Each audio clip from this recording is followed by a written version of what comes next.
ಊಟಿ ಮೈಸೂರು ರಸ್ತೆ ಹಾಗೂ ಸುಲ್ತಾನ್ ಬತ್ತೇರಿ ರಸ್ತೆಯ ಮಧ್ಯಭಾಗದಲ್ಲಿ ಕಳೆದ ಕೆಲವು ದಿನಗಳಿಂದ ವಿದ್ಯುತ್ ದೀಪಗಳು ದುರಸ್ತಿಗೊಂಡಿದೆ.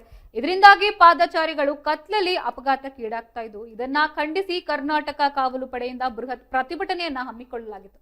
ಇನ್ನು ಪಟ್ಟಣದ ಪ್ರವಾಸಿ ಮಂದಿರದಿಂದ ಹೊರಟ ನೂರಾರು ಕಾರ್ಯಕರ್ತರು ಎಂಡಿಸಿಸಿ ಬ್ಯಾಂಕ್ ಮುಂಭಾಗ ರಸ್ತೆ ತಡೆ ನಡೆಸಿ ಹೆದ್ದಾರಿ ಪ್ರಾಧಿಕಾರದ ವಿರುದ್ಧ ಘೋಷಣೆಯನ್ನ ಕೂಗಿದ್ರು. ಈ ಸಂದರ್ಭದಲ್ಲಿ ಮಾತನಾಡಿದ ತಾಲೂಕು ಅಧ್ಯಕ್ಷ ಎ ಅಬ್ದುಲ್ ಮಾಲಿಕ್, ಅಧಿಕಾರಿಗಳ ನಿರ್ಲಕ್ಷ್ಯದಿಂದ ಸಾರ್ವಜನಿಕರ ಜೀವಕ್ಕೆ ಸಂಚಕಾರ ಬಂದಿದೆ. ಕೂಡಲೇ ದೀಪಗಳನ್ನ ಸರಿಪಡಿಸದಿದ್ರೆ ಮುಂದಿನ ದಿನಗಳಲ್ಲಿ ಉಗ್ರ ಹೋರಾಟವನ್ನ ಎದುರಿಸಬೇಕಾಗುತ್ತೆ ಎಂದು ಎಚ್ಚರಿಕೆಯನ್ನ ಕೂಡ ನೀಡಿದ್ರು. ಬಳಿಕ ತಾಲೂಕು ಕಚೇರಿಗೆ ತೆರಳಿದ ಪ್ರತಿಭಟನಾಕಾರರು ದಂಡಾಧಿಕಾರಿಗಳಿಗೆ ಮನವಿಯನ್ನ ಸಲ್ಲಿಸಿದ್ದು, ಮನವಿಗೆ ತಕ್ಷಣ ಸ್ಪಂದಿಸಿದ ದಂಡಾಧಿಕಾರಿಗಳು ಸಂಬಂಧಪಟ್ಟ ಇಲಾಖೆಯ ಅಧಿಕಾರಿಗಳಿಗೆ ಸ್ಥಳದಲ್ಲೇ ಕರೆ ಮಾಡಿ ಕೂಡಲೇ ದೀಪಗಳನ್ನ ಸರಿಪಡಿಸುವಂತೆ ಖಡಕ್ ಸೂಚನೆಯನ್ನು ಕೂಡ ನೀಡಿದರು. ಇನ್ನು ಪ್ರತಿಭಟನೆಯಲ್ಲಿ ಗೌರವಾಧ್ಯಕ್ಷ ರಾಮೇಗೌಡ, ಕಾರ್ಯದರ್ಶಿ ಎಸ್ ಮುಬಾರಕ್, ಉಪಾಧ್ಯಕ್ಷ ಶಿವಕುಮಾರ್ ಸೇರಿದಂತೆ ಮಿಮಿಕ್ರಿ ರಾಜು, ಸಾದಿಕ್ ಪಾಷಾ ಹಾಗೂ ಹಲವಾರು ಸಾರ್ವಜನಿಕರು ಭಾಗವಹಿಸಿದರು.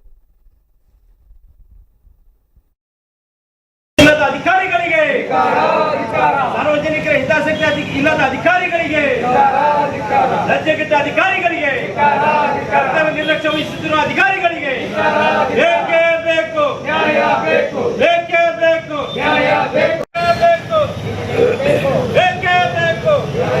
ಎಲ್ಲಿಯ ತನಕ ಹೋರಾಟ,